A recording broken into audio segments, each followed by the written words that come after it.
A quiet ride turns tragic. The Uber killing that shook New Mexico. Welcome to Behind the Crime, where true crime meets real life. Subscribe and turn on notifications so you never miss a new episode. Let's uncover the truth, one case at a time. Now let's see today's story. On the evening of August 7, 2024, Joseph Andrus logged into his Uber driver account.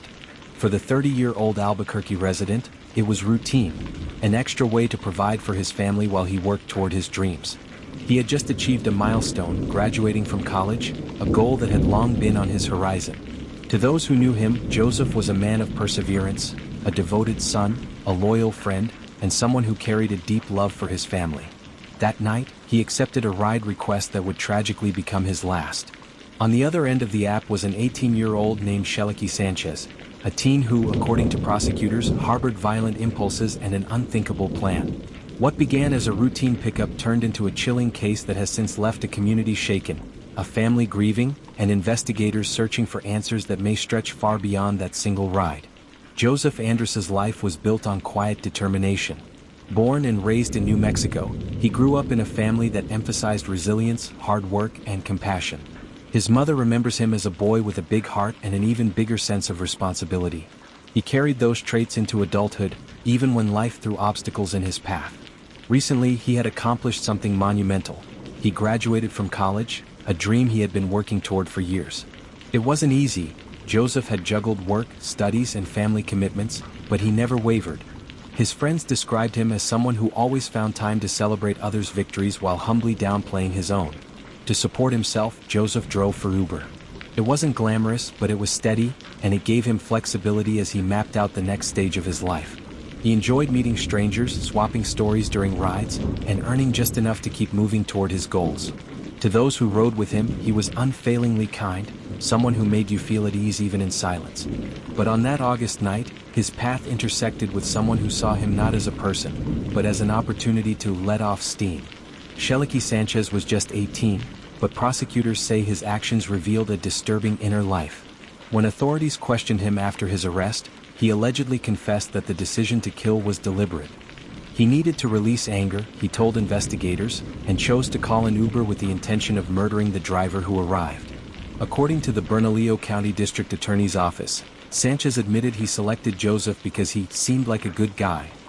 The phrase, chilling in its simplicity, spoke to the randomness of Joseph's fate.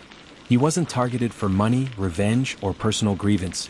He was targeted because his killer thought he would be a worthy victim. Court records reveal that the ride began normally. Witnesses and investigators have said that the two even shared a pleasant conversation. Joseph, who often connected with passengers, likely had no idea that his rider's thoughts were already fixed on violence. The drive reached its destination, and then Sanchez allegedly ordered Joseph out of the car. Moments later, he shot him multiple times, leaving him to die. It was a crime without warning, a rupture in the normalcy of an ordinary night. In the hours and days that followed, Sanchez was taken into custody.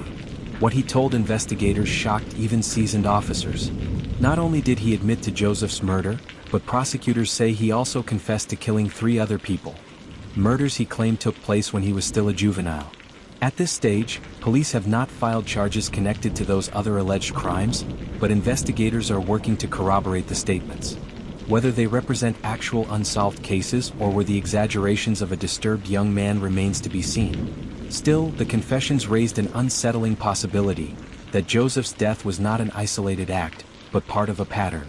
In addition to the murder charge, Sanchez faces counts of aggravated assault, child abuse, and witness intimidation.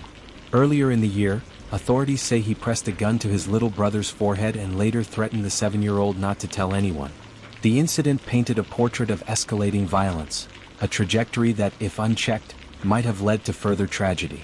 For Joseph's family and friends, the loss has been shattering. He would have turned 31 just days after his murder. His loved ones marked the date with quiet tributes, remembering his life not for the way it ended, but for the love and laughter he brought to theirs.